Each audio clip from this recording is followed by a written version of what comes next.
Hello everyone. आज हम जिस टॉपिक पे चर्चा करने जा रहे हैं उस टॉपिक का नाम है जब जनता बगावत करती है, 1857 और उसके बाद। अब देखिए, इस टॉपिक में कहा क्या गया है कि वास्तव में मेनली जो फोकस किया गया है वो 1857 के विद्रोह के बारे में किया गया है, जिसको कि कतिपय कुछ इतिहासकार कहते हैं कि ये भारत के स्वतंत्रता संग्राम की पहली लड़ाई है। लेकिन अगर आप तथ्यों को देखेंगे, माना कोई इतिहासकार है, मैं तो इतिहासकार नहीं हूँ, लेकिन आप पाएंगे कि वास्तव में ये भारत देश की स्वतंत्रता संग्राम था ही नहीं। कारण क्या, उसको मैं वन बाय वन एक्सप्लेन करूँगा, उसके बाद मैं टॉपिक पे आऊँगा। पहली चीज़ ये थी कि उस समय कोई हमारे पास अखंड भारत नहीं था जिसको कि हम भारत कहें। कहीं पर नवाबों का शासन था, कहीं पर राजाओं का शासन था, कुछ क्षेत्र जमींदारों का था। इसका मतलब अखंड भारत जो कि हम सम्राट अशोक या चंद्रगुप्त के ज़माने की बातें देखते हैं, ऐसा तो भारत था ही नहीं, नंबर एक। नंबर दो कि विद्रोह हुए, इसमें दो राय नहीं है। जनता ने भी पार्टिसिपेट किया, सेना ने भी किया, सिपाहियों ने भी किया, हर वर्ग ने किया, लेकिन हर वर्ग की अपनी अलग अलग मांग थी। कोई ये नहीं कह रहा था कि हमें देश की आज़ादी चाहिए, हमें एक अखंड भारत चाहिए, अंग्रेज़ों भागो, ऐसा कुछ नहीं था। तो जब हम ऐसा कुछ कह ही नहीं रहे थे तो स्वतंत्रता संग्राम की लड़ाई कहना कितना समीचीन होगा, ये आप खुद इसको डिसाइड कर सकते हैं। सेकेंडली क्या है, ठीक है, स्वतंत्रता हमें चाहिए, ये सबकी मांग थी, लेकिन अलग अलग उद्देश्य थे, हर एक के अलग उद्देश्य थे, हर एक का अलग मांग था। किसी को ये नहीं था और किसी एक पर्टिकुलर प्लेटफॉर्म पे आकर के हम इस लड़ाई को नहीं लड़ रहे थे। बाद में जो है हमने कहने को सेना ने बहुत कुछ किया, अंतिम समय हम बहादुर शाह जफर को कुछ लोगों ने मान लिया नेता, लेकिन उसका कोई मतलब नहीं था। आइए वन बाय वन से उन चीज़ों को हम टॉपिक चर्चा करते हैं, देखते हैं कि ऐसा जो मैं आपसे कह रहा हूँ ऐसा क्या है, इसके पीछे क्या है। पहली चीज़ तो ये आप देखिए, एक सिपाही विद्रोह हुआ। तो सिपाही विद्रोह का कारण क्या था? ऐसा नहीं था कि उनको अंग्रेज़ों के शासन से कोई मतलब था, वो तो अंग्रेज़ों के नौकर थे, लेकिन उनको धार्मिक आधार पे ठेस पहुंचा। हिंदुओं को ये बताया गया कि भाई जो आप इनफील्ड राइफ़ल का इस्तेमाल करते हैं उसमें जो कारतूस उसको जो खींच करके करते हैं, जिसके ऊपर कवर है, वो गाय की चर्बी का है। मुसलमानों को ये बताया गया कि सूअर की चर्बी का है। जहाँ मुसलमानों को सूअर से नफरत, गाय तो भाई हिंदू धर्म की माता ही है। तो पहला विद्रोह का कारण ये बन गया, ठीक है ना। अब देखिए दूसरे में आइए, अब किसान आंदोलन क्यों हो रहा है? किसानों को इससे मतलब नहीं था कि कौन उनका शासक है, उनको ये मतलब था कि उनको अनावश्यक रूप से उनके ऊपर कर का दबाव है। अब कर का दबाव डालता कौन था? अंग्रेज डायरेक्ट नहीं वसूली कर रहे थे, भारतीय लोग ही कर रहे थे, जो कि ठेका लेकर ज़मींदारों के रूप में थे, ठीक है। तो किसानों का विद्रोह उस करके उस पर था, विद्रोह था। दूसरी तरफ अब देखिए नवाब लोग हैं, नवाब लोग की सत्ता छीन रही है, नवाबों की सत्ता छीन रही है क्योंकि अंग्रेज़ों ने कहा भाई कि देखो ऐसा है कि तुम अपनी सेना हटा दो, मैं तुम्हारी सुरक्षा करूँगा, ठीक है, और सेना का जो भी खर्च है उसको तुमको वहन करना है। नवाबों के दिमाग में आया कि चलो यार हमारी सुरक्षा तो ये करेंगे ही करेंगे, केवल सैन्य खर्च देना है। लेकिन जब आपके पास ताकत ही नहीं तो किस बात के आप नवाब रह गए, ठीक। तो वहाँ पर क्या अंग्रेज़ों ने कहा, उनको कंट्रोल करने के लिए वहाँ पर रेजिडेंट्स की नियुक्ति कर दिया। वही रेजिडेंट जो था वास्तव में पूरे शासन को कंट्रोल करता था। नवाब तो कहने को नवाब थे, वो कठपुतली हो गए। जो रेजिडेंट कहेगा that you have to do, okay. Now उत्तराधिकार का रानी लक्ष्मीबाई, हम कहते खूब लड़ी मर्दानी, वो तो झांसी वाली रानी थी, इसमें दो राय नहीं है, बहुत मर्दानगी से लड़ी, ठीक है ना। लेकिन प्रश्न ये उठता, क्या इनकी भी कोई आज़ादी की ऐसी मांग थी? नहीं। इनकी मांग क्या थी रानी लक्ष्मीबाई की कि भाई हमारा दत्तक पुत्र है दामोदर राव, आप उसको उत्तराधिकारी मान लीजिए। क्यों? क्योंकि उनके पिताजी मर चुके थे, एक तरह से निसंतान है। रानी लक्ष्मीबाई को संतान की प्राप्ति हुई थी लेकिन वो जीवित नहीं रहा, तो दामोदर राव को इन्होंने दत्तक पुत्र लिया था, स्टेप सन था, उसको ये जो है अपना वारिस घोषित करना चाहती थी कि गंगाधर राव के मरने के बाद झांसी के उत्तराधिकारी इनको बना दिया जाए। अंग्रेज़ों ने कहा नहीं, ऐसा कुछ नहीं होगा, जो उनका मूल संतान अगर वो है तब तो मैं मान लूँगा, माना कि वो तो अंग्रेज़ों की 420 थी। लेकिन यहाँ पर भी क्या है, वो सिर्फ और सिर्फ इस अधिकार के लिए लड़ रही थी। अब आगे आइए, तीसरा जो है नाना साहब बिठूर में बैठे थे वहाँ पे, है ना, कानपुर। इनकी मांग थी कि ये चूँकि बाजीराव सेकंड जो कि 8 लाख रुपया पेंशन पाते थे, इनका ये कहना था, इनके दत्तक पुत्र थे, कि जो मेरे पिताजी को मिलता था पेंशन वह मुझे दिया जाए। अब देखिए इनकी मांग ये है। अब आ गई सुधार प्रतिरोध। सुधार प्रतिरोध में क्या है कि जनता जो है, रूढ़िवादी जनता जो कि आदिकाल से एक परंपरा को मान करके चल रही थी, उनका भी विरोध हुआ। माना कि विद्रोह तो नहीं, लेकिन इनको विरोध कह सकते हैं कि ये वो अंग्रेज़ों के विरुद्ध गए। लेकिन जबकि ये सुधार था, वो क्या था, सती प्रथा। भाई सती प्रथा क्या था, सती प्रथा में ये था कि ये माना जाता था, सती प्रथा का एक केस तो कई साल पहले राजस्थान में भी हुआ था, रूप कवर केस है, उसकी हम चर्चा नहीं करेंगे। यहाँ पर आइए, पहले ये होता था कि माना जाता था कि यदि किसी के पति की मृत्यु हो गई तो परंपरा के अनुसार उसकी पत्नी को ले जाकर लोग चिता में जला देते थे। वो चाहती थी या नहीं चाहती थी, ज़बरदस्ती उसको जला दिया जाता था और कहा जाता था कि सती हो गई। सती मैया की लोग पूजा करते, सती मतलब पवित्र हो गई, स्वर्ग को चली गई। क्या क्या व्यवस्था थी, आप खुद समझ सकते कितना घृणित व्यवस्था थी। ठीक, दूसरी तरफ विधवा पुनर्विवाह। हिंदू धर्म में होता था कि अगर पति मर गए तो विधवा पुनर्विवाह नहीं कर सकती थी, इसका भी एक कानून पास हुआ। तीसरा था 1850 का ईसाई कानून। ये तो मान लो कि अंग्रेज़ों के अन्य अपने हित में बनाया था कि इस कानून के तहत उनका ये था कि अगर ऐसा कानून बनाएंगे तो ईसाई बनने वालों को तमाम सुविधाएं मिल जाएंगी। लेकिन ये जो पहला सती प्रथा और विधवा प्रथा था, ये तो वास्तव में एक सामाजिक सुधार था, जिसको कि प्रणेता थे राजा राम मोहन राय। उनके साथ ये घटना घटित हुई थी। हुआ क्या था कि ये विदेश यात्रा पर गए थे और इनके भाई की पत्नी मर गई थी और पति मर गए थे, तो उनकी पत्नी को लोगों ने जला दिया था। इसका उनको बहुत ही गहरा ठेस पहुंचा। तब उन्होंने ठाना कि समाज में जो यह कुरीतियाँ हैं उनका हमको समूल नाश करना है, और उसके बारे में हम आगे चर्चा करते जाएंगे, हर एक के बारे में, इन महान विभूतियों के बारे में जिनका है। लेकिन आइए अब सीधे टॉपिक पे पहले चलते हैं।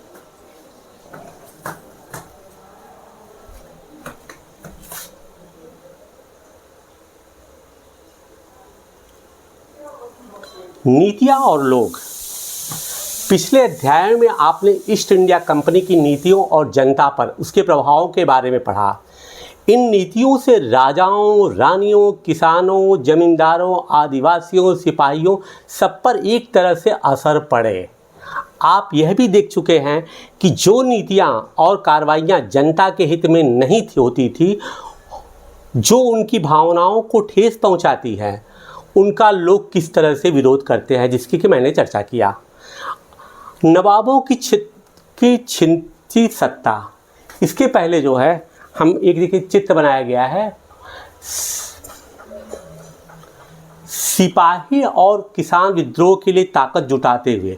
यह विद्रोह 1857 में उत्तर भारत के मैदानों में फैल गया। कहाँ पर? Point to be noted here, in the plain of North India, उत्तर भारत के मैदानों में। ये क्वेश्चन बनता है, ये नहीं कि हर जगह फैल गया देश में। ये आपको हमेशा, जिस चीज़ को मैं बार बार इम्फेसिस करता हूँ, जिस पे जोर डालता हूँ, all these points are very important as far as competition is concern. जहाँ तक कि प्रतियोगिता परीक्षा का सवाल उठता है, प्रश्न उठता है, ये सभी पॉइंट्स इंपॉर्टेंट होते हैं। That you have to keep in mind. Okay, अब यहाँ पे केवल चर्चा कर रहा है कि कैसे लोग एक दूसरे को इकट्ठा कर रहे हैं। देखिए कि भाई ये अंग्रेज़ हमारे खिलाफ काम कर रहे हैं, उनका चित्र बनाया गया है, इस पर बहुत चर्चा नहीं करेंगे। अब देखिए, पहले जैसे मैंने कहा, नवाबों की छित्ती संता। 18वीं सदी के मध्य से ही राजाओं और नवाबों की ताकत छिनने लगी और उनकी सत्ता और सम्मान दोनों खत्म होते जा रहे थे। बहुत सारे दरबारों में रेजिडेंट तैनात कर दिए गए थे, जिसकी कि मैंने यहाँ पर चर्चा किया है। उनकी सेनाओं को भंग कर दिया गया था। उनके राजस्व वसूली के अधिकार और उनके इलाके एक एक कर छीनते जा रहे थे। राजस्व वसूली का भी अधिकार छिन गया। बहुत सारे स्थानीय शासकों ने अपने हितों की रक्षा के लिए कंपनी के साथ बातचीत की उदाहरण के लिए झांसी की रानी लक्ष्मीबाई चाहती थी कि कंपनी उनके पति की मृत्यु के बाद उनके गोद लिए हुए बेटे को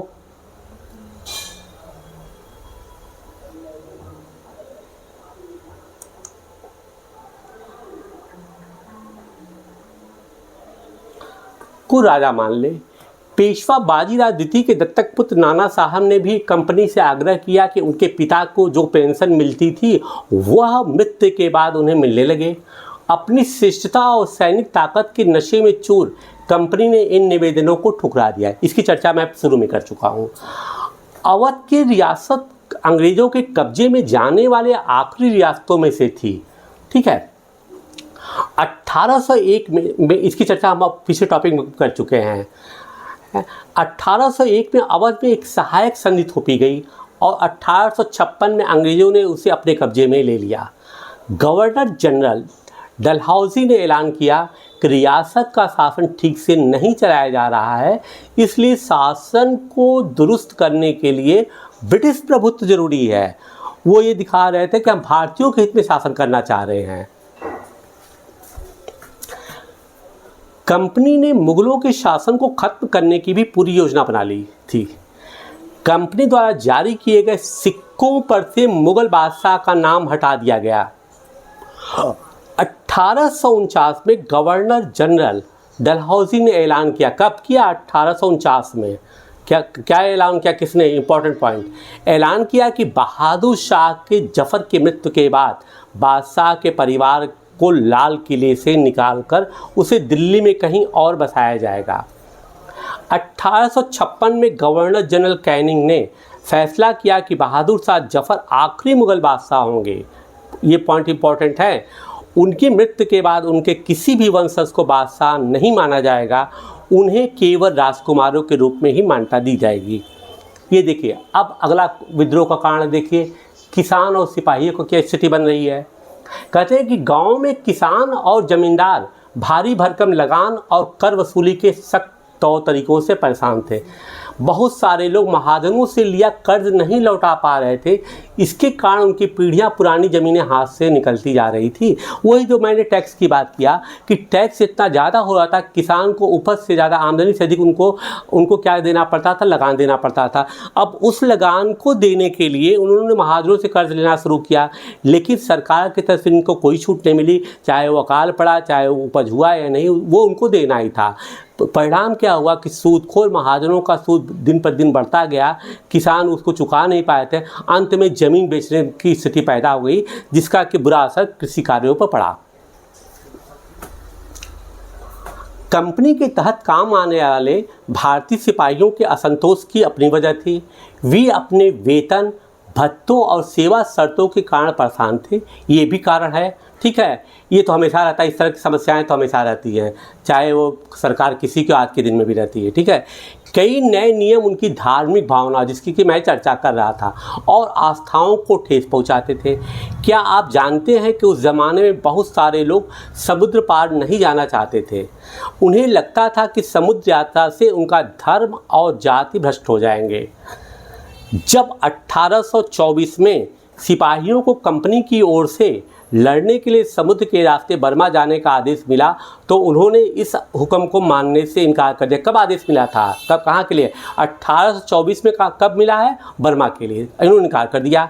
उन्हें ज़मीन के रास्ते से जाने में ऐतराज़ नहीं था, क्योंकि मान्यता थी पहले कि अगर समुद्र, हिंदू धर्म में एक मान्यता मानी जाती थी विशेष रूप से कि अगर हम समुद्र पार जाएंगे तो हम धर्मच्युत हो जाएंगे, मतलब धर्म से बाहर हो जाएंगे, उनका धर्म नष्ट हो जाएगा, जात नष्ट हो जाएगा। इस परंपरा के कारण सेना में तो कार्यरत थे, लेकिन उन्होंने 1824 में ब्रिटिश हुकूमत का उन्होंने विरोध किया, कहा कि हम सेना वहाँ पर लड़ने के लिए नहीं जाएंगे। तब कंपनी ने क्या उसके लिए दूसरा रास्ता निकाला। सरकार का हुक्म न मानने के कारण उन्हें सख्त सज़ा दी गई, क्योंकि यह मुद्दा अभी ख़त्म नहीं हुआ था इसलिए 1856 में कंपनी ने कब एक नया कानून बनाना पड़ा। इस कानून में साफ कहा गया था कि अगर कोई व्यक्ति कंपनी की सेना में नौकरी करेगा तो ज़रूरत पड़ने पर उसे समुद्र जाना पड़ सकता है।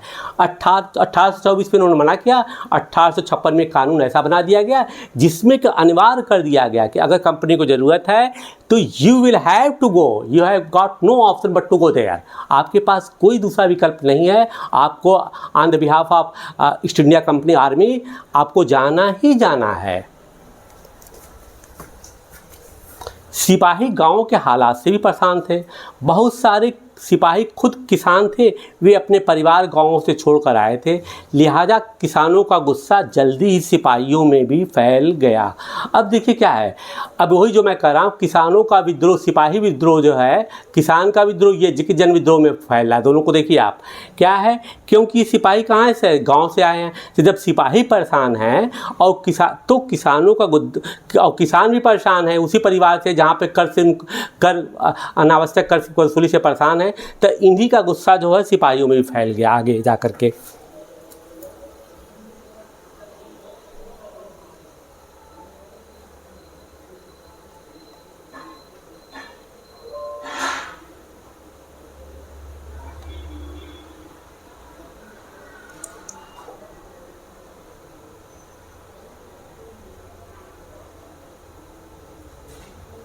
सुधारों पर प्रतिक्रिया, यही सुधार की बात मैं कर रहा हूँ।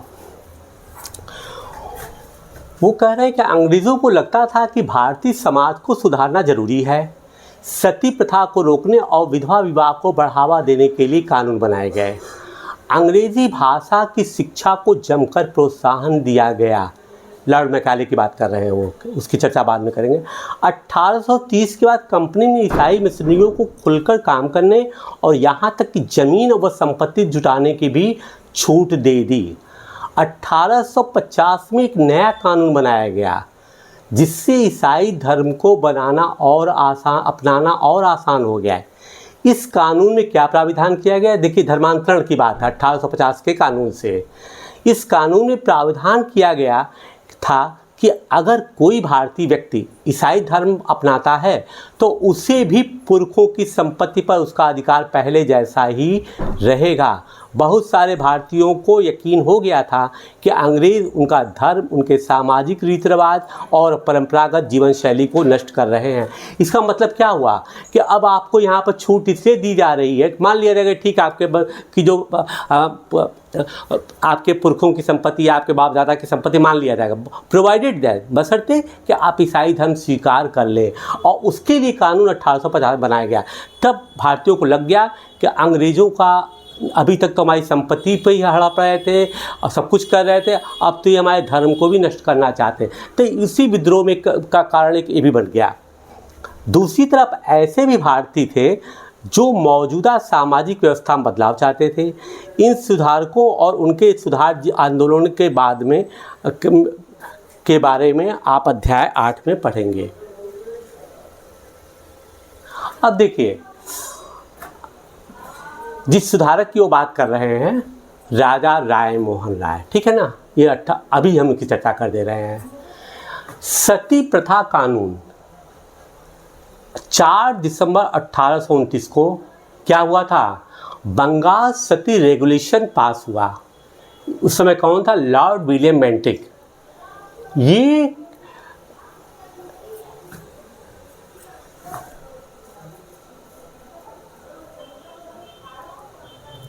लॉर्ड विलियम बेंटिक थे, ठीक है ना। अच्छा, फिर विधवा पुनर्विवाह कानून 16 जुलाई 1856 को, इसको कहते हैं अधिनियम, ऐसे बनाया गया है रोमन लिपि में 15-1856। इसका मसौदा तो किसने बनाया था, मसौदा तो डलहौजी ने बना दिया था, लेकिन पास किया गया था लॉर्ड कैनिंग के ज़माने में। दूसरा, इसको सपोर्ट कौन कर रहा था, राजा राम मोहन राय। उक्त कानून की अगुवाई, और राजा राम मोहन राय के बारे में एक विशेष बात और भी है कि इन्होंने समाज के सुधार के लिए ही ब्राह्मो समाज की स्थापना किया था। ब्राह्मो समाज की स्थापना किसने किया था, राजा राम मोहन राय। इनकी वजह से ही 2 बहुत बड़ी कुरीतियाँ देश के अंदर से हटाई गई।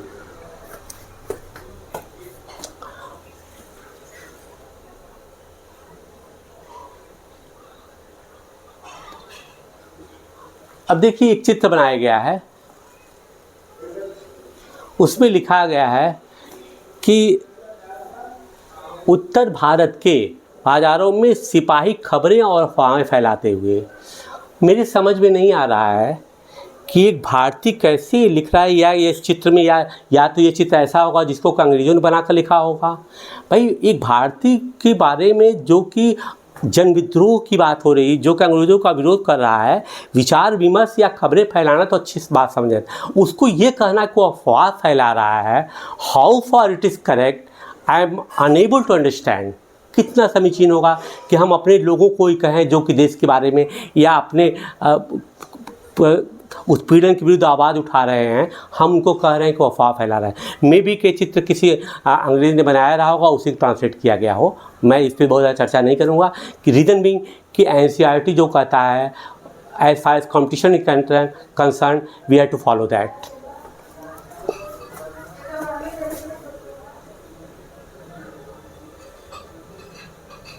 जनता की नज़र से उस ज़माने में लोग अंग्रेज़ शासन के बारे में क्या सोच रहे थे, इसका जायज़ा लेने के लिए आप स्रोत 1 और 2 को पढ़ेंगे। ठीक है, स्रोत 1 क्या है, पहले देखा अंग्रेज़ों के बारे में क्या, स्रोत 1 की बात कर रहा है, लोग क्या सोच रहे थे।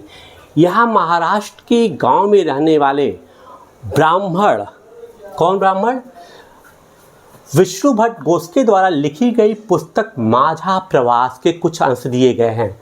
देखिए माझा प्रवास का मतलब क्या होता है, मेरी यात्रा, माई ट्रैवल्स। उसमें उन्होंने, उनका संस्करण क्या है, उन्होंने उसको चर्चा किया है। विष्णु भट्ट और उनके चाचा मथुरा में आयोजित किए जा रहे एक यज्ञ में भाग लेने के लिए निकले थे। विष्णु भट्ट लिखते हैं कि रास्ते में उनकी मुलाकात कुछ सिपाहियों से हुई, जिन्होंने उन्हें सलाह दी कि वे वापस लौट जाएं, क्योंकि 3 दिन के भीतर चारों तरफ कोहराम मच जाएगा। सिपाहियों ने जो कहा वो इस प्रकार था, अंग्रेज़ सरकार हिंदुओं और मुसलमानों को धर्म को नष्ट करने में आपदा है। उन्होंने 84 नियमों की एक सूची बनाई है। अब देखिए 84 नियमों की सूची का कहाँ पर उल्लेख किया गया, माझा प्रवास, लिखा किसने है, विष्णु भट्ट गोस्के ने। और कलकत्ता में सारे राजाओं और राजकुमारों की मौजूदगी में उसका ऐलान कर दिया है।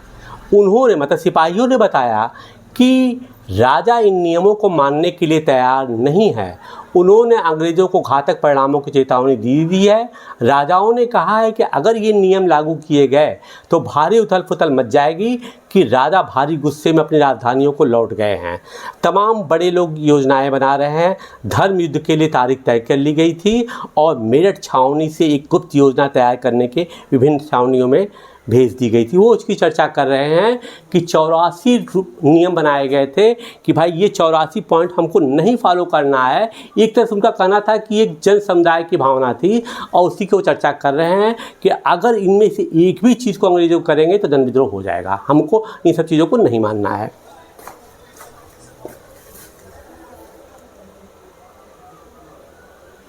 और ये देखिए विष्णुदत्त गोडसे की जो किताब माझा प्रवास है उसके पृष्ठ संख्या 23 और 24 का अंश का उदाहरण है। स्रोत 1,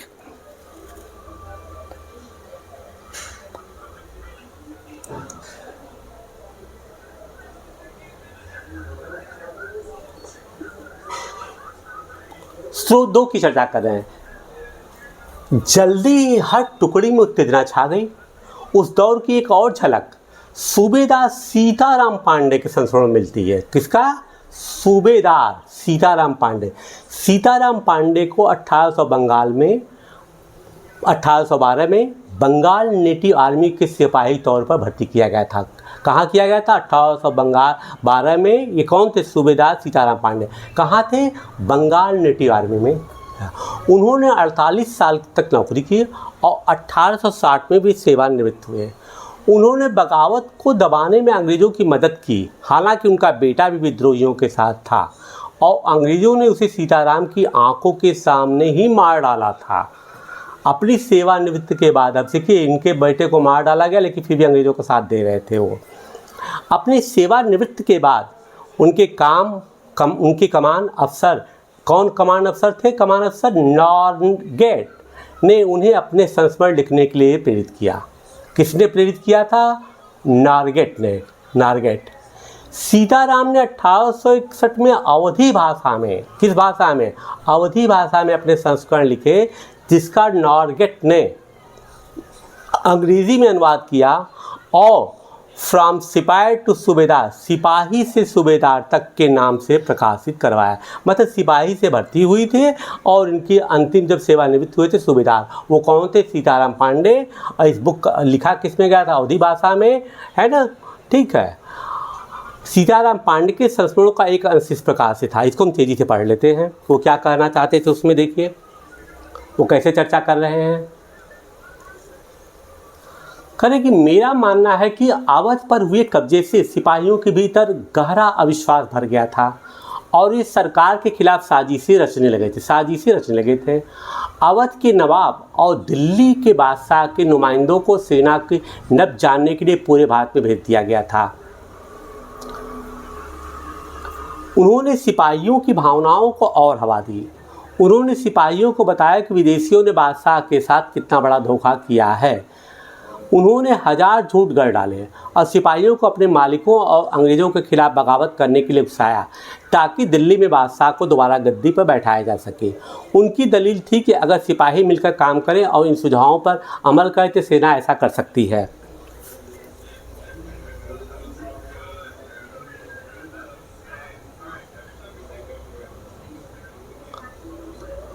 यहाँ पे एक चित्र दिया गया, उसको चर्चा बाद में। मेरठ में विद्रोही सिपाही अफसरों पर हमला करते हैं, उनके घरों में घुस जाते हैं और इमारतों में आग लगा देते हैं। अब आप ये देखिए कि सिपाही लोग जो है अफसरों के उसमें घुस गए, देख रहे हैं ना यहाँ पर, और उनके घरों में पूरा आग लगा दिए, उसका चित्रांकन किया गया। ये विद्रोही सिपाही हैं जिनके मेरठ की चर्चा की जा रही है। ये अंग्रेज सेना अफसरों का मकान है, ठीक।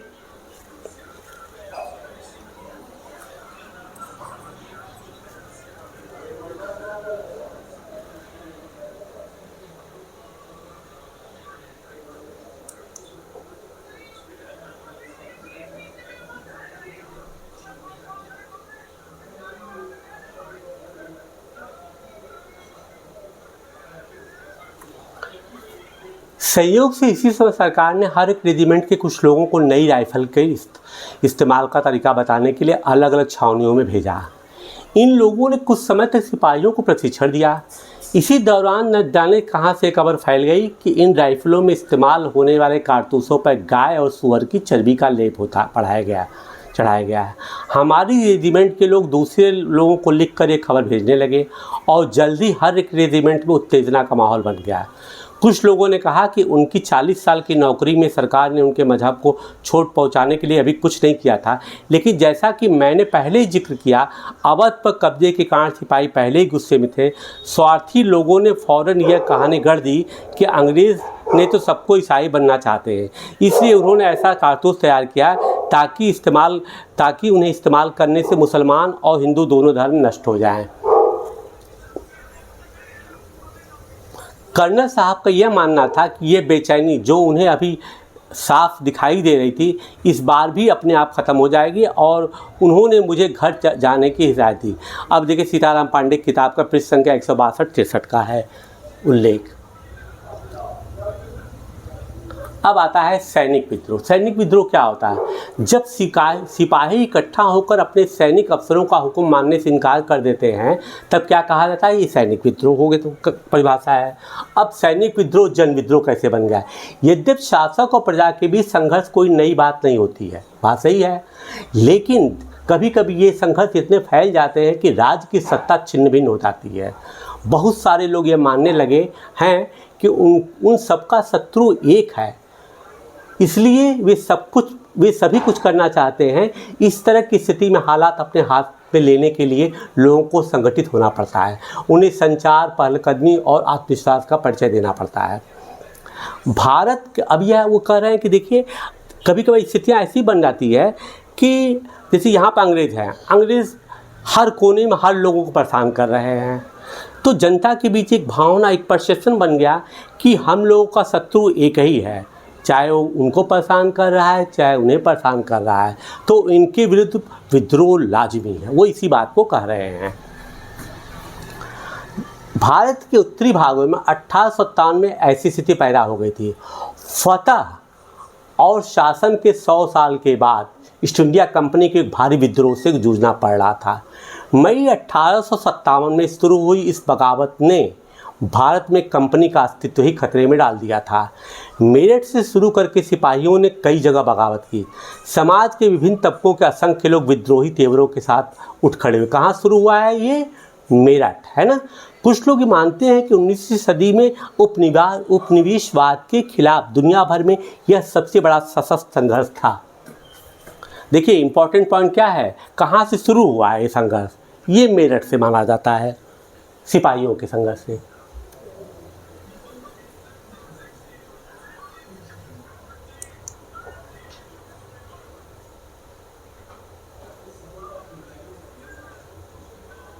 मेरठ से दिल्ली तक 29 मार्च 1857 को युवा सिपाही मंगल पांडे को बैरकपुर में अपने अफसरों को पर हमला करने के आरोप में फांसी पर लटका दिया गया था। चंद दिन बाद मेरठ में तैनात कुछ सिपाहियों ने नए कारतूसों के साथ फौजी अभ्यास करने से इनकार कर दिया। सिपाहियों को लगता था कि उन कारतूसों पर गाय और सुअर की चर्बी का लेप चढ़ाया गया था। 85 सिपाहियों को नौकरी से निकाल दिया गया। उन्हें अपने अफसरों का हुक्म न मानने के आरोप में 10-10 साल की सजा दी गई थी। यह 9 मई 1857 की बात है। अब देखिए इस वीर पुरुष की हम बात करना चाहते हैं। ये कौन है? मंगल पांडे, है ना। मंगल पांडे के बारे में हमको चर्चा करनी ज़रूरी है, माना कि इसमें क्यों ना। इनका जन्म जो है 14 जुलाई 1827 को नगवा बलिया उत्तर प्रदेश में हुआ था। इनके पिता का नाम था दिवाकर पांडे, माँ का नाम था अभय रानी। और वो जो नई राइफ़ल लाई गई थी, इम्पोर्टेंट पॉइंट है, देखिए समय बता रहा हूँ, वो राइफ़ल का नाम था एनफील्ड P53 उस राइफ़ल का नाम था, जिसमें कि एक कारतूस की बात कही गई थी कि चर्बी वाला कारतूस है। क्या नाम है? Enfield P53। और ये कहाँ पर थे? देखिए, अब देखिए, ये सबसे पहले इंट्रोड्यूस किया गया 34वीं बंगाल इन्फेंट्री में। और जब इन्होंने अटैक किया था मंगल पांडे ने, तो इन्होंने गोली मारा था लेफ्टिनेंट बाग और मेजर सार्जेंट हुसैन को गोली मारी थी, ठीक है ना। इसी के बाद इनको फांसी कब लटकाया गया था? 29 मार्च को।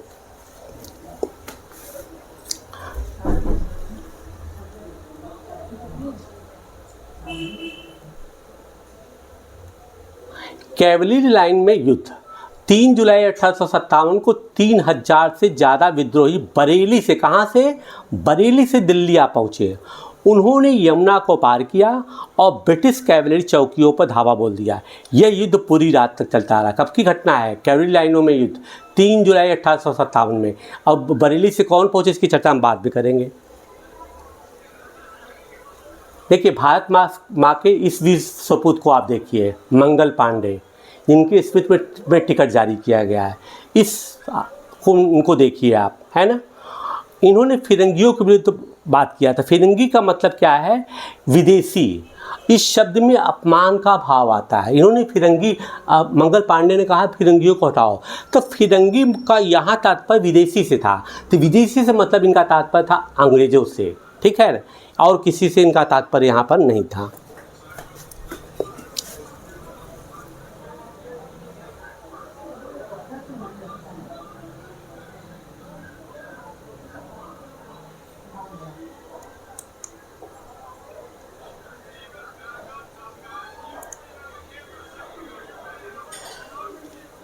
लेकिन सिपाही भी अड़े आखिरकार वे जबरन महल में घुस गए और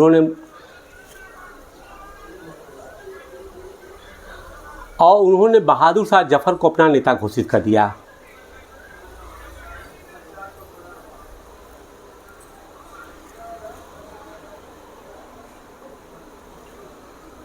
बूढ़े बादशाह को सिपाहियों की यह मांग माननी पड़ी, क्योंकि इसको जब हम बैक करते हैं थोड़ा सा,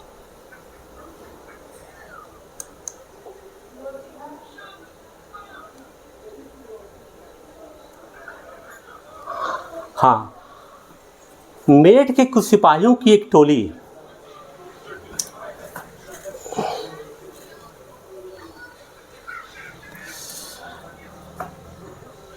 मेरठ में तैनात दूसरे सिपाहियों की प्रतिक्रिया बहुत ज़बरदस्त रही। 10 मई को सिपाहियों ने मेरठ की जेल पर धावा बोल करके वहाँ बंद सिपाहियों को आज़ाद करा लिया। उन्होंने अंग्रेज़ अफसरों पर हमला करके उन्हें मार गिराया। उन्हें बंदूक और हथियार कब्जे में ले लिए। 10 मई को देखिए, है ना। अंग्रेज़ों की इमारतों और संपत्तियों को आग के हवाले कर दिया। उन्होंने फिरंगियों के खिलाफ युद्ध का ऐलान कर दिया। सिपाही पूरे देश में अंग्रेज़ों के शासन को ख़त्म करने के लिए आबादा थे, लेकिन सवाल यह था कि अंग्रेज़ों को जाने के बाद देश का शासन कौन चलाएगा। सिपाहियों ने इसका भी जवाब ढूंढ लिया। वे मुग़ल सम्राट बहादुर शाह जफ़र को देश का शासन सौंपना चाहते थे। उनको लगता था कि भाई मुग़ल शासक है ही हैं, हम इन्हीं को मान लें, है, जैसे चल रहा है देश के अंदर वैसे चलने दी। इसीलिए इस टॉपिक मैंने पीछे किया।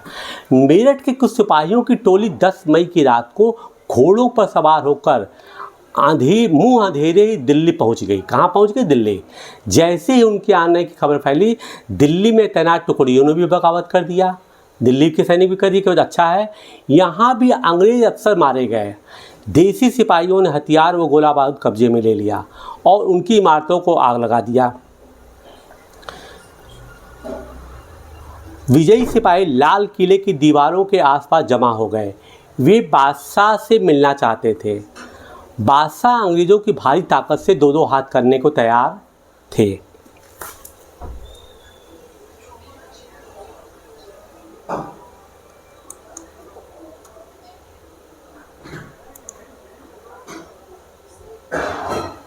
लेकिन सिपाही बेड़े रह गए। वे जबरन महल में घुस गए और उन्होंने बहादुर शाह को अपना नेता घोषित कर दिया।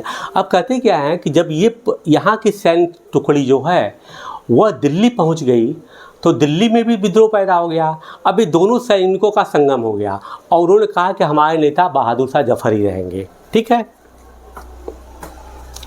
बूढ़े बादशाह को सिपाहियों की यह मांग माननी पड़ गई। बहादुर शाह जफ़र का चित्र है। उन्होंने देश भर के लिए मुखियाओं और शासकों को चिट्ठी लिखकर अंग्रेज़ों से लड़ने के लिए भारतीय राज्यों का एक संघ बनाने का आह्वान किया। अगर यही स्थिति पहले हो गई होती तो शायद अंग्रेज़ी टिक नहीं पाए होते।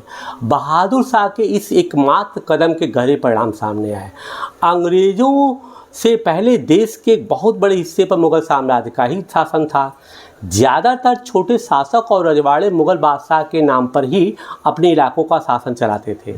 ब्रिटिश शासन के विस्तार से भयभीत ऐसे बहुत सारे शासकों को लगता था कि अगर मुग़ल बादशाह दोबारा शासन स्थापित कर ले तो वे मुग़ल आधिपत्य में दोबारा अपने इलाकों का शासन बेफिक्र होकर के चलाने लगेंगे। अब बहादुर शाह जफ़र जो कि पहले तैयार नहीं थे लड़ाई लड़ने के लिए, उन्होंने क्या किया, कहा कि ठीक है, मैं आपका नेतृत्व करने के लिए तैयार हूँ। तो इन्होंने जो वो क्षेत्र भी थे जहाँ पर किनका अधिकार नहीं रह गया था उन सबको लेटर लिखा कि भाई देखिए अंग्रेज़ों के कारण देश खतरे में है, यहाँ की आम जनता परेशान है। तब किया क्या जाए, तो उनको लेटर लिखा कि आप लोग आइए, एक मंच पर लड़ करके हम लड़ाई लड़ें। ऐसी स्थिति शुरुआती दौर में नहीं हुई थी, ये बहुत अंतिम स्थिति में पैदा हुई। काश ये स्थिति पहले पैदा हो गई होती, ठीक है ना। लेकिन उस समय तो अब लेटर का एक परिणाम हुआ। एक परिणाम क्या हुआ कि अनायास काफ़ी लोग जमींदार, किसान, दुनिया भर के लोग परेशान थे। सब लोगों को ये लगता था कि भाई अंग्रेज़ उन पर ज़बरदस्ती वसूली करवा रहे हैं, हम वसूल नहीं कर पा रहे हैं, उनकी स्थिति खराब हो रही ज़मींदारों के, स्थानीय शासकों को। तो उन्होंने भी इनके नेतृत्व को स्वीकार कर लिया और उनके साथ लड़ने के लिए तैयार हो गए। अब आगे क्या होता देखते हैं।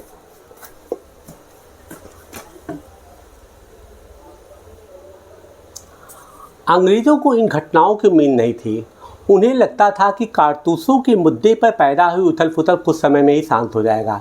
लेकिन जब बहादुर शाह जफ़र ने बगावत को अपना समर्थन दे दिया तो स्थिति रातों रात बदल गई है। अक्सर ऐसा होता है कि जब लोगों को कोई रास्ता दिखाई देने लगता है तो उसका उत्साह और साहस बढ़ जाता है। इससे उन्हें आगे बढ़ने की हिम्मत, उम्मीद और आत्मविश्वास मिलता है।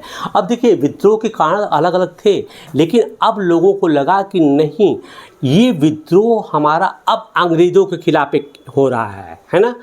कौन हमारा केंद्र बिंदु, हमारा सबका शत्रु कौन? अंग्रेज़ है। कारण अलग अलग हो सकते हैं, लेकिन अब उनको ये लगा कि जो केंद्रीय सत्ता जो कि भारत में तेज़ी से फैली हुई थी मुग़ल साम्राज्य का, अगर उनको लगा कि अगर काश हम इनको दे दें, इनको नेतृत्व को स्वीकार करना शुरू कर दिया उन्होंने स्वीकार कर लिया।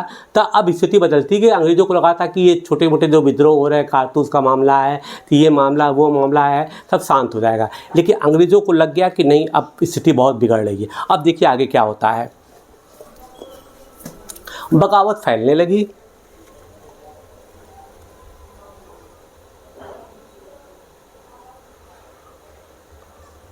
ये नाना साहब का चित्र है, ठीक है। नाना साहब कौन थे? बाजीराव सेकंड के उनके बारे में लिखे हुए हैं, ठीक है। जब दिल्ली से अंग्रेज़ों के पैर उखड़ गए तो लगभग एक हफ्ते तक कहीं कोई विद्रोह नहीं हुआ। जाहिर है कि खबर फैलने में भी कुछ समय तो लगता ही था, लेकिन फिर तो विद्रोहों का सिलसिला शुरू हो गया। एक के बाद एक हर रेजिमेंट में सिपाहियों ने विद्रोह कर दिया और वे दिल्ली, कानपुर व लखनऊ जैसे मुख्य बिंदुओं पर दूसरी टुकड़ियों का साथ देने के लिए निकल पड़े। उनकी देखा देखी कस्बों और गांवों के लोग भी बगावत के रास्ते पर चलने लगे। वे स्थानीय नेताओं, जमींदारों और मुखियाओं के पीछे संगठित होने लगे।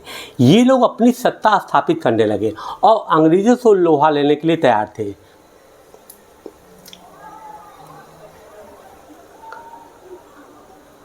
स्वर्गीय पेशवा बाजीराव के दत्तक पुत्र नाना साहब कानपुर के पास रहते थे, बिठूर जगह है बताया है। उन्होंने सेना इकट्ठा की और ब्रिटिश सैनिकों को शहर से खदेड़ दिया। यहाँ पर कौन नेतृत्व कर रहा है? नाना साहब। उन्होंने ऐलान किया कि वह बादशाह बहादुर शाह जफर को के तहत गवर्नर है। उन्होंने एक तरह से मान लिया कि हमारे नेता बहादुर शाह जफर है और मैं कानपुर में उनका स्थानीय गवर्नर, ने स्वयं मान लिया, ठीक है। नवाब वादिस अली शाह के बेटे ब्रिटिश कद्र को नया नवाब घोषित कर दिया गया, ठीक है।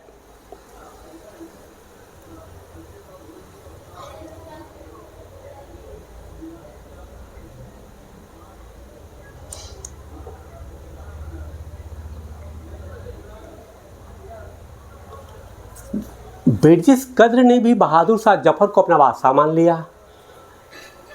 उनकी मां बेगम हजरत महल ने अंग्रेज़ों के खिलाफ विद्रोहों को बढ़ावा देने के लिए बढ़ चढ़ कर हिस्सा लिया, ठीक है ना, क्योंकि यहाँ के शासक को कुशासन के आरोप में अंग्रेज़ों ने हटा दिया, जिसके मैं पहले चर्चा कर चुका हूँ।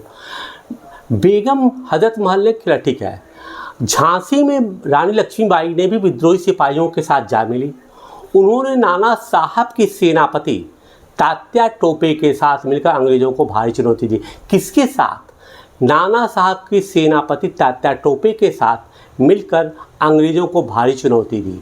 मध्य प्रदेश के मांडला क्षेत्र में राजगढ़ की राजी अवंती बाई लोधी ने, कौन? राजगढ़ में कौन है?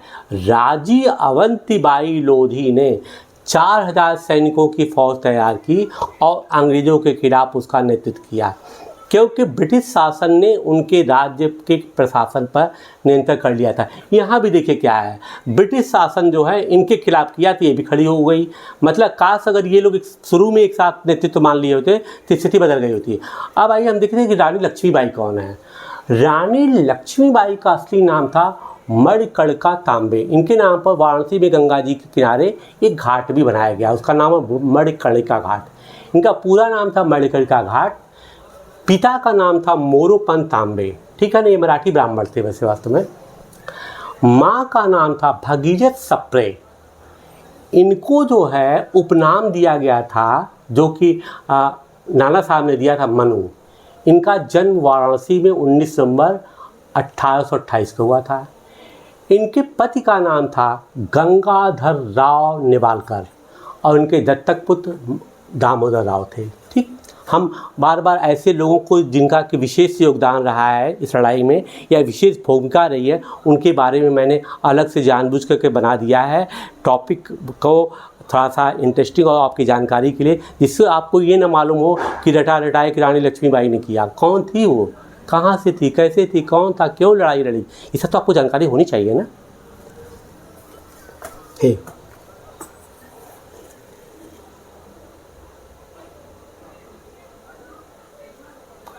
विद्रोही टुकड़ियों के सामने अंग्रेज़ों की संख्या बहुत कम थी। बहुत सारे मोर्चों पर उनकी ज़बरदस्त हार हुई। इससे लोगों को यकीन हो गया कि अब अंग्रेज़ों का शासन खत्म हो चुका है। अब लोगों को विद्रोहों में कूद पड़ने का गहरा आत्मविश्वास मिल गया था। खास तौर से अवध के इलाके में चौतरफा बगावत की स्थिति थी। 6 अब देखिए इंपॉर्टेंट, 6 अगस्त 1857 को लेफ्टिनेंट कर्नल टाइटलर, कौन, 6 अगस्त 1857 को लेफ्टिनेंट कर्नल टाइटलर ने अपने कमांडर इन चीफ को टेलीग्राम भेजा, जिसमें उसने अंग्रेज़ों के भय को व्यक्त किया था। ये पॉइंट है कि पूछा जाता था कि किसने लिखा था, कब लिखा था, कैसे, है ना। हमारे लोग विद्रोहियों की संख्या और लगातार लड़ाई से थक गए हैं। एक एक गांव हमारे खिलाफ है, ज़मींदार भी हमारे खिलाफ खड़े हो रहे हैं।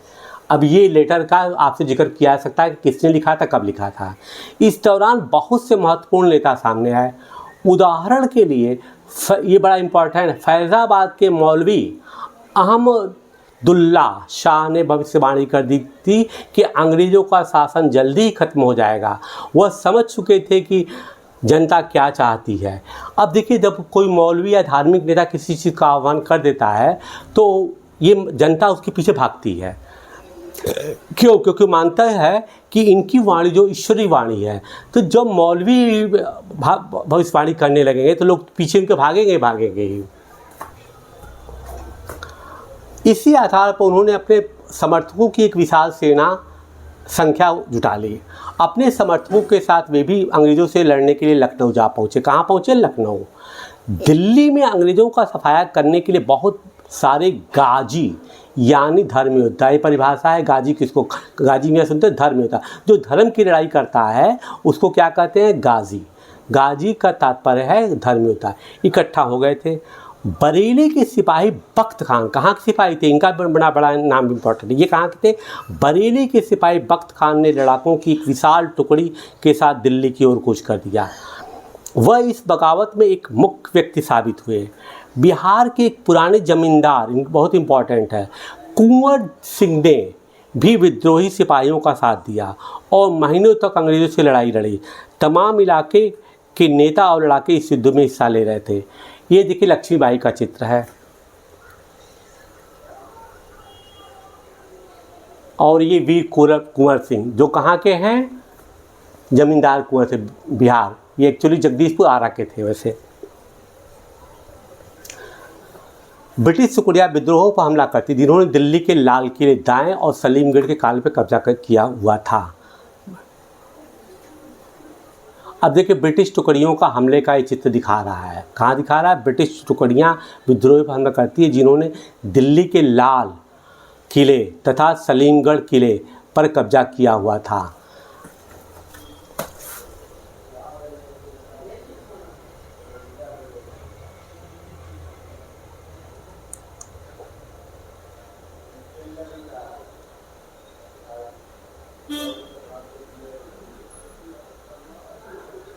अब एक चित्र दिखाया गया कि विद्रोही सिपाही मेरठ से दिल्ली की कूच की तरफ करते हुए, देखिए दिल्ली से पूरी तोपखाने के साथ ये लोग कूच कर रहे हैं।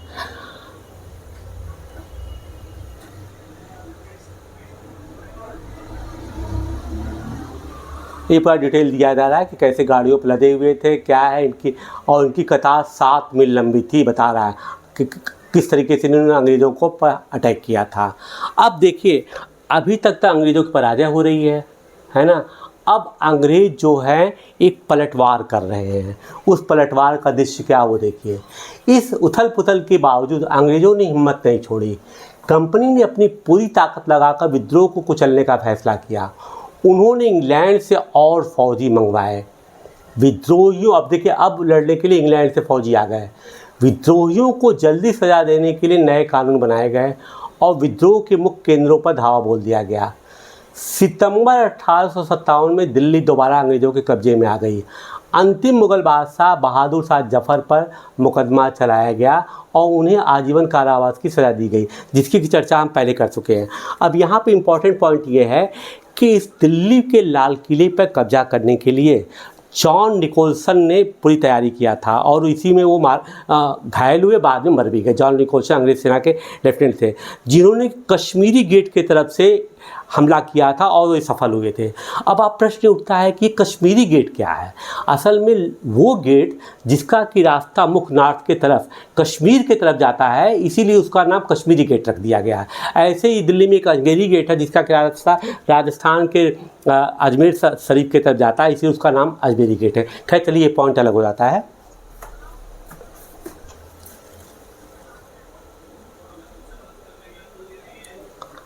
अभी देखिए तात्या टोपे के स्मिथ में डायरेक्ट है।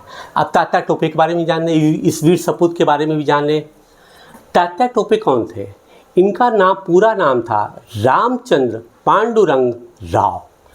इनको उपनाम दिया गया था बुंदेलखंड के शेर। एक पूछा जा सकता है किसको दिया गया बुंदेलखंड के शेर। इनके पिता का नाम था पांडुरंग राव टोपे, माँ का नाम था रुक्मणी बाई। इनको जो है 18 अप्रैल 1859 शिवपुरी मध्य प्रदेश से फांसी दी गई थी। ठीक है।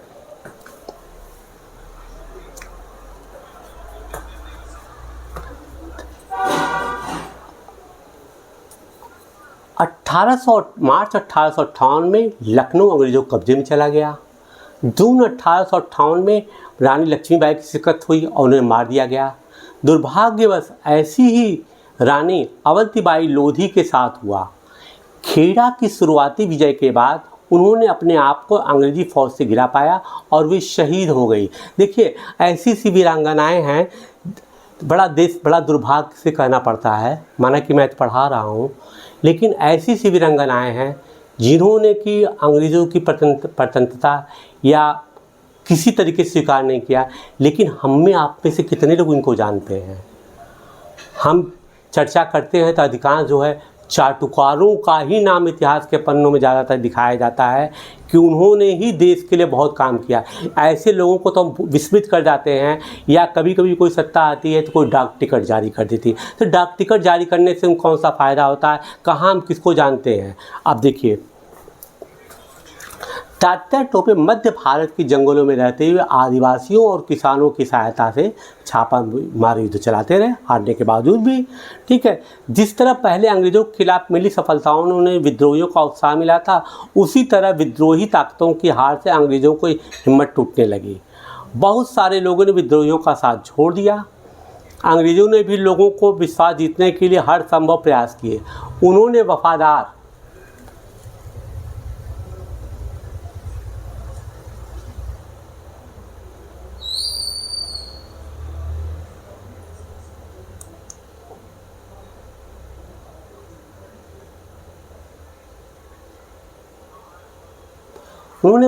भूमस्वामियों के लिए इनामों की ऐलान कर दिया।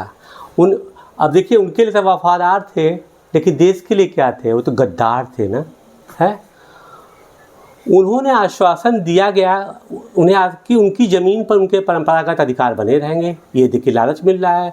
जिन्होंने विद्रोह किया था उनसे कहा गया कि अगर वे अंग्रेज़ों के सामने समर्पण कर देते हैं और अगर उन्होंने किसी अंग्रेज़ की हत्या नहीं की है तब तो वे सुरक्षित रहेंगे और उनके ज़मीन पर उनके अधिकार और दावेदारी बनी रहेगी। शर्त भी डाल दिया कि अगर एक भी अंग्रेज़ मरा है तब भी आपको छोड़ा नहीं जाएगा, है।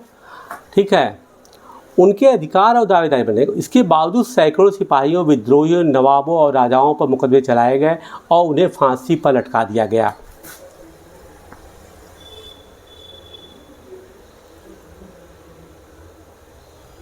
अब यही देखिए जिसकी मैं चर्चा कर रहा हूँ। देखिए, ये कश्मीरी गेट है। अंग्रेज टुकड़ियाँ जिसका नेतृत्व करे थे जॉन निकोलसन, दिल्ली में घुसने के लिए कश्मीरी गेट को बारूद से उड़ा देती। करीब 4 महीने तक घेरा पड़ा रहा, ये लोग घुस नहीं पा रहे थे। निकोलसन ने कहा कि बीच बीच में होल बना दिया जाए जिससे कि हम अटैक करने में आसानी हो। अंत में जब उसमें भी जब काफ़ी सफलता नहीं मिली थी, तब अत्याधुनिक बारूद गोलों का सहारा दे करके इस गेट को उड़ा दिया गया, जिससे कि सेना पूरी अंदर अंग्रेज सेना चली गई। और एक इंटरेस्टिंग बात और बताऊं कि जो 4 से 6 हज़ार सैनिकों ने घेरा डाला था कश्मीरी गेट का, उनमें अंग्रेज नाम मात्र के थे, अधिकांश सैनिक भारतीय थे। वो कौन थे?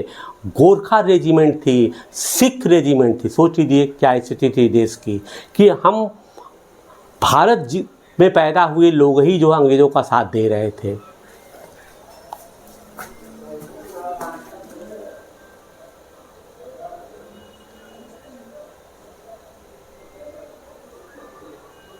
अंग्रेज टुकड़ियाँ कानपुर के पास विद्रोहियों को पकड़ लेती है, दिखा रहा है। अंग्रेज टुकड़ियाँ, ध्यान से देखिए किस तरह कलाकारों ने अंग्रेज सिपाहियों को बहादुरी से विद्रोहियों पर धावा बोलते दिखाया गया है। अब देखिए वो दिखा रहा है कि अंग्रेज़ों की बहादुरी का परिणाम दिखा रहा है कि देखिए सब लोग घिरे हुए हैं, है ना, लेकिन एक अंग्रेज़ इन पे भारी हो रहा है। ये देखिए दिखाया गया है यहाँ पर है कि एक अंग्रेज़ अक्सर ही गिरने के बावजूद सब पे भारी है। ये जानबूझ करके दिखाया गया है।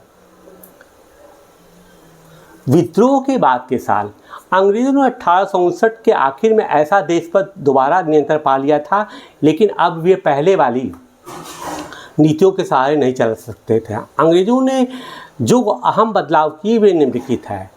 ब्रिटिश संसद ने 1858 में एक नया कानून पारित किया और ईस्ट इंडिया कंपनी के सारे अधिकार ब्रिटिश साम्राज्य के हाथ में सौंप दिया ताकि भारतीय मामलों को ज़्यादा बेहतर ढंग से संभाला जा सके। ब्रिटिश मंत्रिमंडल के एक सदस्य को भारत मंत्री के रूप में नियुक्त किया गया। उसे भारत के शासन से संबंधित मामलों को संभालने का जिम्मा सौंपा गया। उसे सलाह देने के लिए एक परिषद का गठन किया गया जिसे इंडिया काउंसिल कहा गया जाता था। क्या कहा जाता था? India council. भारत के गवर्नर जनरल को वाइसराय का ओहदा दिया गया है। इस प्रकार से उसे इंग्लैंड के राजा रानी का निजी प्रतिनिधि घोषित कर दिया गया। फलस्वरूप अंग्रेज सरकार ने भारत के शासन की जिम्मेदारी सीधे अपने हाथों में ले ली। अब देखिए 2 अगस्त 1898 को यूनाइटेड किंगडम के संसद ने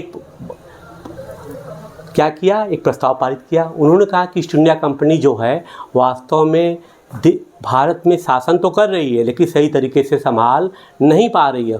उनको ये लगा कि अगर यही स्थिति पैदा रही, जैसा कि देखें ना कि अंग्रेज़ों को इंग्लैंड से फौज मंगानी पड़ी, उनको लगा कि अगर यही स्थिति पैदा आ गई तो हो न हो एक दिन ऐसा भी हो कि एक भी अंग्रेज ना बचे और ईस्ट इंडिया कंपनी का भी समूल नाश हो जाए। तो ईस्ट इंडिया कंपनी का समूल नाश वो नहीं चाहते थे। एक तो अंग्रेज़ थे, अंग्रेज़ों का नाश नहीं। अब फिर उनको इस ईस्ट इंडिया कंपनी में ब्रिटेन के राजघराने का भी काफ़ी पैसा लगा हुआ था। ब्रिटिश के संसद में जो कार्यरत थे उनका भी काफ़ी पैसा लगा हुआ था। उनके आर्थिक हित भी जुड़े हुए थे। इस तरीके से उनको लगा कि नहीं अब इसको हम डायरेक्ट कंट्रोल कर ले, है ना भाई, ठीक है। ये चार्टर लेकर आए थे 1600 चार्टर के एलिजाबेथ लिए थे। तो अब ये शासन ब्रिटिश संसद ने कानून पारित किया कि अब भारत पर जो शासन करेगा उसको जो भी शासन करेगा वो सीधे इंग्लैंड की महारानी का प्रतिनिधि होगा, वाइसराय, ठीक है ना, राय, वो उसका वाइस होगा। राय मतलब राजघराने से मतलब है यहाँ पर है। और इस प्रकार से साथ ही उन्होंने कहा कि उनके दिमाग में लगा एक पढ़ा लिखा आदमी भी जो होना चाहिए। तो ब्रिटिश संसद के एक बड़े को भारत का एक क्या किया गया, एक सचिव नियुक्त किया गया, सेक्रेटरी बनाया गया कि वो जो है पूरे प्रशासन का बागडोर संभालेगा, देखेगा कहाँ पर क्या कैसे है, और उसको सपोर्ट देने के लिए 15 सदस्यों की काउंसिल बनाई गई थी जिसको कि इंडिया काउंसिल कहा गया। इसकी हम चर्चा यहाँ पर अभी नहीं किए हैं। अच्छा, अब ये देखिए 2 अगस्त ये मैंने संसद से पारित हुआ। इसको राय स्वीकृति क्यों की रानी के उससे पास हुआ। 1 नवंबर 1858 को भारत सरकार अधिनियम पास हुआ। इसके मूल क्या थे? ब्रिटिश संसद द्वारा पारित। इसमें क्या हुआ? ईस्ट इंडिया कंपनी शासन समाप्त हो गई। गवर्नर जनरल अब वाइसराय हो गया। इंटरेस्टिंग पॉइंट ये है कि आप ये मत कभी आपसे पूछा जाए कि ये ब्रिटिश इंडिया का ईस्ट इंडिया कंपनी का भारत का गवर्नर जनरल था, वो थे लॉर्ड कैनिंग। नहीं तो कभी आप कंफ्यूज हो सकते हैं कि ब्रिटिश गवर्नमेंट के तो लास्ट गवर्नर जनरल माउंटबेटन थे, ठीक है ना। और तो यहाँ पर कंफ्यूज मत होगा, ये ईस्ट इंडिया कंपनी के भारत के गवर्नर जनरल जिसमें ईस्ट इंडिया कंपनी थी, ठीक है। दूसरी बात ये थी कि अब इनको चूंकि वाइसराय बना दिया गया तो वही लॉर्ड कैनिंग जो ईस्ट इंडिया कंपनी के लास्ट भारतीय गवर्नर जनरल थे और फर्स्ट वाइसराय ऑफ इंडिया थे। और इनकी सपोर्ट के लिए राज्य सचिव बनाए गए थे। वो कौन थे? डर्बी के 14वें अर्ल, ये कौन थे उनका नाम भी पूछा जाता है, एडवर्ड स्टैनले, ये पहले भारत सचिव थे। अब आप पूछेंगे कि ये डर्बी शायद इंग्लैंड में एक जगह है जहाँ की एक तरह से हमका मेयर वगैरह होता है या पीयर ग्रुप, सम्मानित ग्रुप होता है। उनके 14वें जो अर्ल थे वो वही थे, इनको भारत सचिव बनाया गया एडवर्ड स्मिथ स्टैनले को, ठीक है। और इसमें और क्या थी, इसमें ये भी बताया गया कि अब भारत में आप सिविल सेवा की भी स्थापना करिए, ये आवश्यक हो गया है प्रशासन को सुचारू ढंग से चलाने के लिए, ये भी भारत अधिनियम में कहा गया। ठीक है। और मुग़ल शासन की लिखित रूप से समाप्ति कर दी गई कि अब जैसा कि पहले उन्होंने कहा था कि मुग़ल शासन का उनका उत्तराधिकारी को राजकुमार कहलाएगा, अब लिखित रूप से कह दिया कि there is no more Mughal government in India, it is completely एकदम एंड हो गया उसका। ठीक।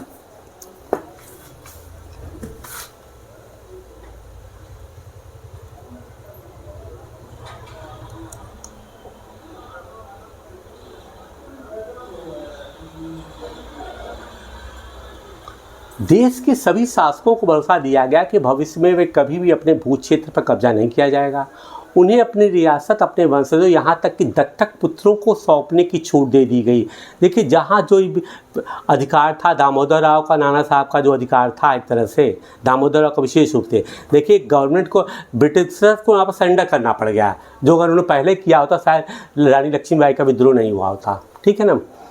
लेकिन उन्हें इस बात के लिए प्रेरित किया गया कि वे ब्रिटेन की रानी को अपना आधिपत्य स्वीकार करें। माना गया कि भाई ठीक है, सब कुछ है, आप स्वतंत्र हैं, लेकिन आपकी रानी ब्रिटेन की ही है। कौन है वो रानी? उस रानी का नाम है अलेक्जेंड्रीना विक्टोरिया। आमतौर पर वे आप विक्टोरिया का नाम जानते हैं सामान्य रूप से, लेकिन उनका पूरा नाम कभी जल्दी चर्चा में नहीं आता है, इसीलिए मैंने लिख दिया उनका पूरा नाम। उनका पूरा नाम था अलेक्जेंड्रीना विक्टोरिया, और इनका उपनाम जो था बचपन में ड्रीना था, है ना। ये शायद इसी वर्ड से निकाला गया था, को ड्रीना पुकारा जाता था।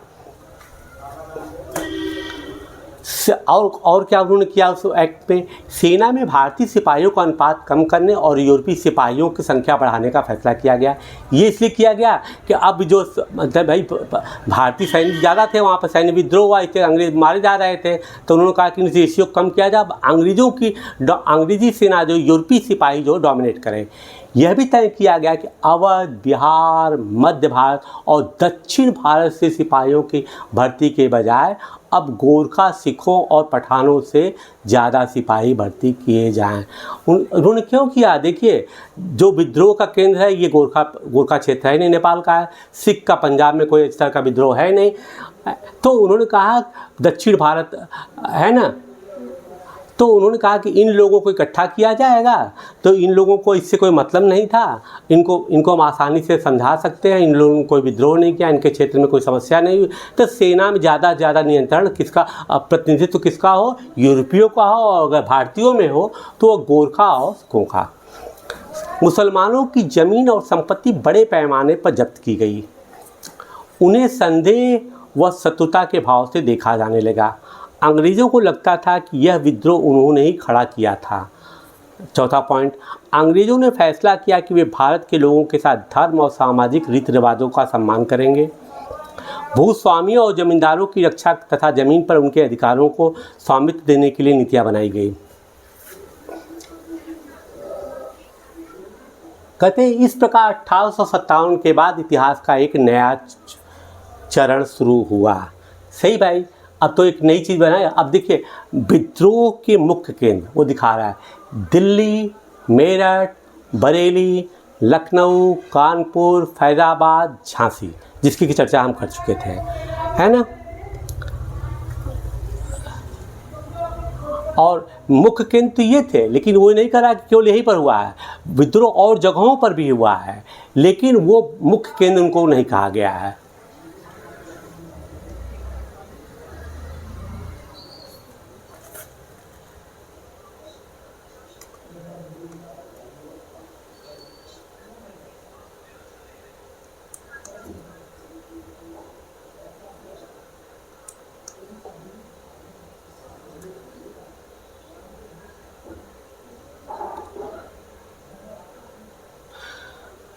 खुर्दा संग्राम में किस केस स्टडी कर रहे हैं, उनका ये कहना है कि ये विद्रोह तो हम देख रहे हैं, तो कह रहे क्या अंग्रेज़ों का के विरुद्ध क्या यही पहला असंतोष था?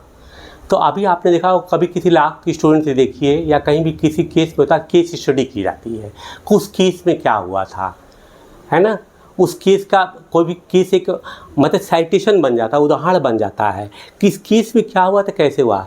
तो इस केस की चर्चा वो केवल इसलिए करना चाहते हैं क्योंकि उनका कहना है कि अभी तक हमने मुख्य विद्रोह को तो देखा 1857 में, लेकिन क्या अंग्रेज़ों के विरुद्ध यही एक विद्रोह था?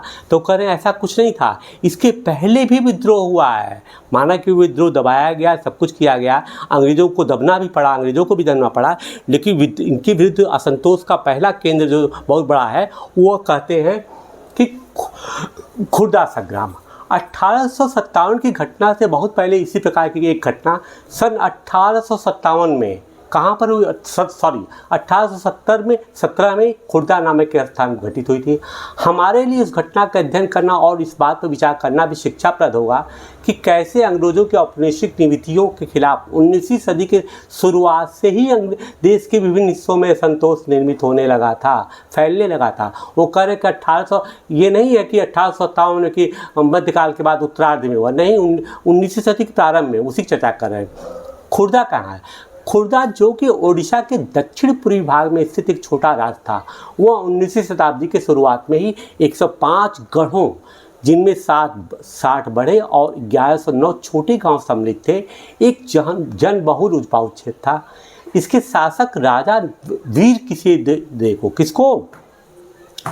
इसके राजा वीर किशोरदेव को स्व अधिकृत 4 परगनाओं को तथा जगन्नाथ मंदिर के संचालन का अधिकार समेत 14 गढ़ जातों का प्रशासनिक उत्तरदायित्व को पूर्व में दबाव में आकर मराठाओं को सौंप देना पड़ा था। ठीक है, उनके पूरी केस को बता रहा है कैसे कैसे हुआ घटना। उनके पुत्र तथा उत्तराधिकारी मुकुंद देव द्वितीय ने इस दुर्दशा से विचलित है, अतः अंग्रेज़ों और मराठों के बीच जारी संघर्ष में उन्होंने अपने लिए एक मौका देखते हुए अपने खोए क्षेत्रों तथा जगन्नाथ मंदिर की देखरेख से संबंधित अधिकारों की पुनः प्राप्ति हेतु अंग्रेज़ों के साथ सलाह मशवरा शुरू कर दिया। देखिए, दोनों भारतीय हैं, लेकिन मराठों के साथ संघर्ष हो रहा है, तो अब इन्होंने सोचा कि जब मराठा और अंग्रेज़ी के बीच जा रहे, तो उन्होंने सोचा कि ये तवा गर्म है, रोटी सेक लो। ठीक है, परंतु 1803 में ओडिशा को अपने कब्जे में लेने के बाद अंग्रेज़ों ने उन्हें इन दोनों मुद्दों से किसी भी प्रकार के सकारात्मक कार्रवाई करने की दिशा में कोई रुचि नहीं दिखाई। जो सोचा था उसका उल्टा हो गया।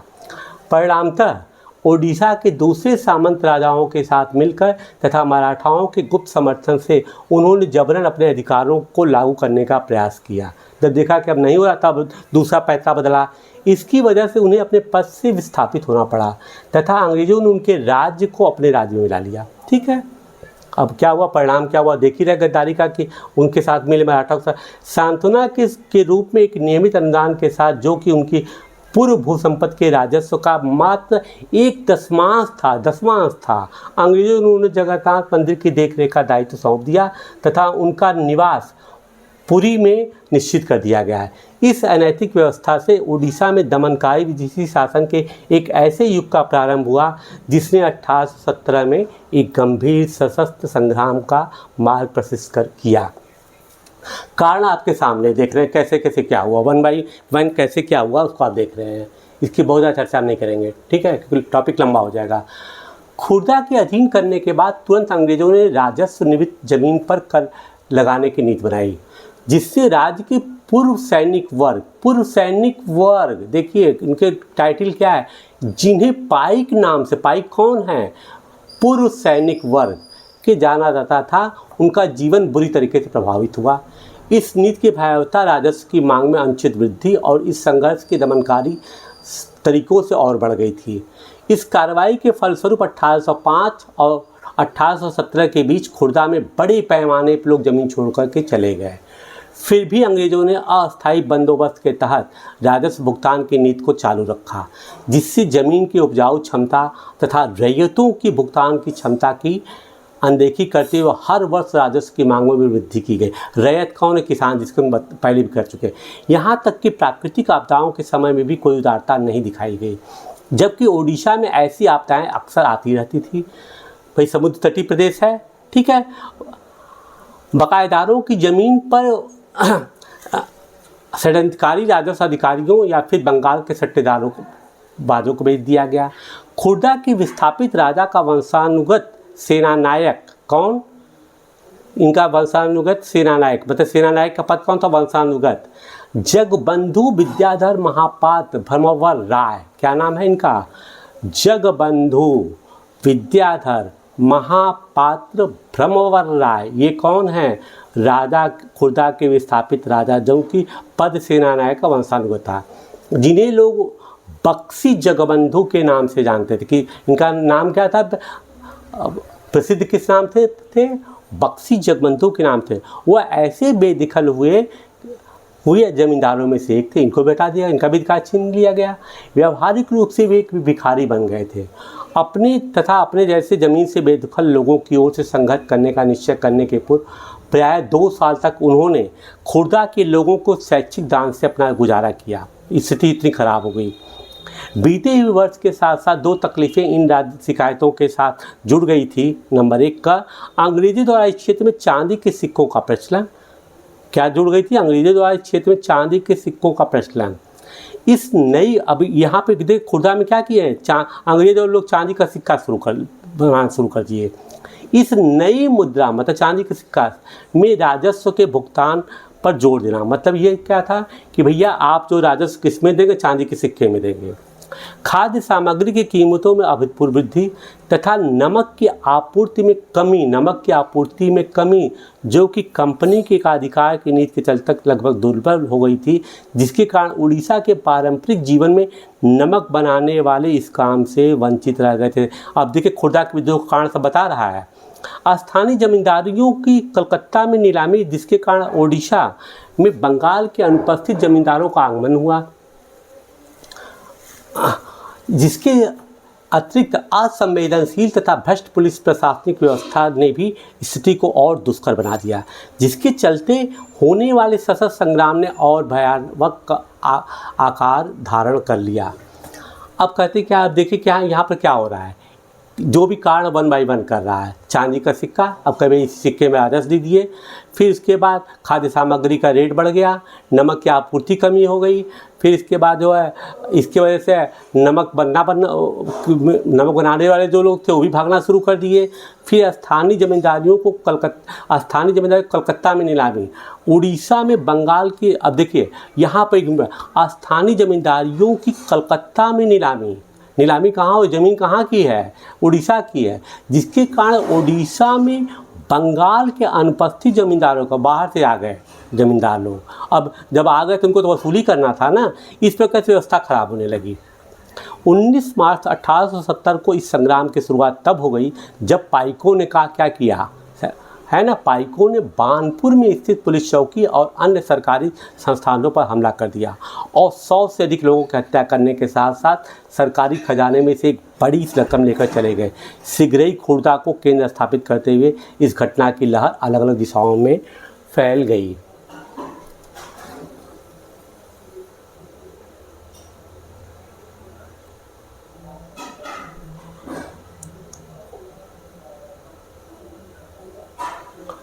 उत्साह से भरपूर जमींदार और रैयत पाइकों के साथ मिल गए।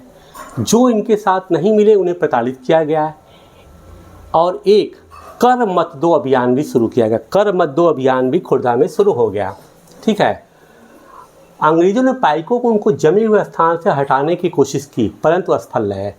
14 अप्रैल 1817 को बक्सी जगबंधु ने 5 से 10 हज़ार पाइकों और कंध जनजाति, कौन है वो लोग? कंध जनजाति के योद्धाओं की अगुवाई पुरी को कब्जे में ले लिया और मुकुंद देव द्वितीय को उनकी झिझक के बावजूद राजा घोषित कर दिया। इनके रिवर्ट हो रहा है, स्थितियाँ बदल गई।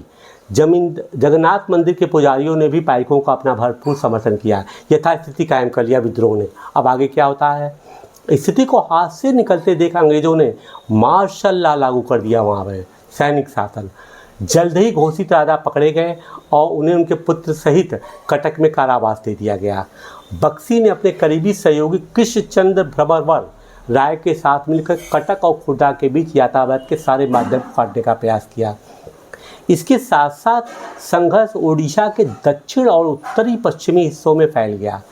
परिणाम स्वरूप अंग्रेजों ने मेजर जनरल किसको देखिए, आप देखिए फिर पढ़, मेजर जनरल मार्टिन डल को पाइकों के पाइकों को चुंगल से पूरे क्षेत्र को मुक्त कराने के लिए भेजा। अंग्रेजों ने किसको भेजा है? इनको, ठीक है। और बक्सी जगतबंधु उनके साथियों को पकड़वाने के लिए पुरस्कार भी घोषित कर दिया। इस प्रकार जो सामरिक कार्रवाई चलती रही, जिससे सैकड़ों पाइक मारे गए और कई घने जंगलों में चले गए और अन्य सामूहिक क्षमा योजना के तहत अपने घरों में लौट आए। इस तरह अंग्रेजों ने 1817 में तक खुर्दा के संग्राम को लगभग काबू में कर लिया। वो यही दिखा रहे हैं कि मतलब ये मत समझिए कि अंग्रेजों के खिलाफ असंतोष 1857 में, खुर्दा का विद्रोह बता रहा है कि किस क्रमिक ढंग से जंगलों में रहकर, वहाँ पे रहकर कैसे कैसे लोगों ने अंग्रेजों को इनको नाक पे दम कर दिया। माना कि बाद में रिवर्ट हो गया, स्थितियाँ हुई, लेकिन पहले अंग्रेज़ों ने उन पर हमला किया, अंग्रेज़ों ने हावी रहे, बाद में उन्होंने अंग्रेज़ों के कब्जे सब कुछ मुक्त करवा लिया, लेकिन बाद में किसी तरीके से अंग्रेज़ों ने उन पर भी काबू पा लिया। तो उनका तात्पर्य ये है कि ये मत मानिए कि मतलब कि 19वीं शताब्दी के उत्तरार्ध में ही स्वतंत्रता संग्राम के सैन की लड़ाई हुई है। अंग्रेज़ों के खिलाफ असंतोष तो बहुत पहले से चल रहा था।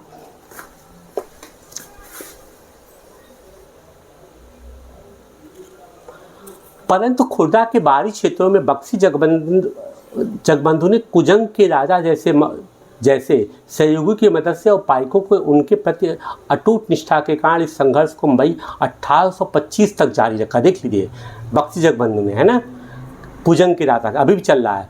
जब उन्होंने अंग्रेज़ों के सामने आत्मसमर्पण कर दिया, इसके उपरांत अंग्रेज़ों ने खुर्दा के लोगों के प्रति अपनी ओर से दयालु, अनुग्रहित और सहनशीलता की नीति अपनाई, क्योंकि जान रहे थे कि अगर ऐसा नहीं करेंगे तो विद्रोह का सामना हम नहीं कर सकते हैं।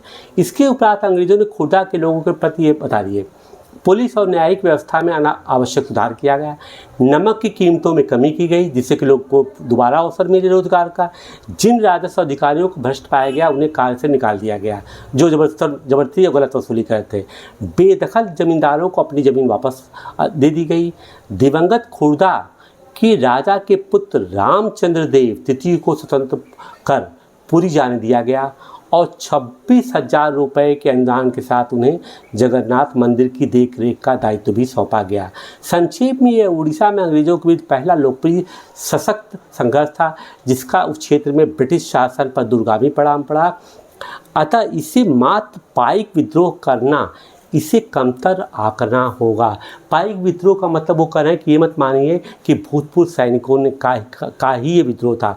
पाइकों ने भाई वो ट्रेंड थे, सशस्त्र थे, उन्होंने अगुवाई किया, अलग बात है, लेकिन पूरा जन विद्रोह हुआ था, जनता इनके पीछे लगी हुई थी। इसलिए ये कहना कि खुर्दा में केवल पाइक विद्रोह हुआ था, ये इसको कमतर आंकना होगा। इसीलिए इसको केस स्टडी की बात वो कर रहे हैं।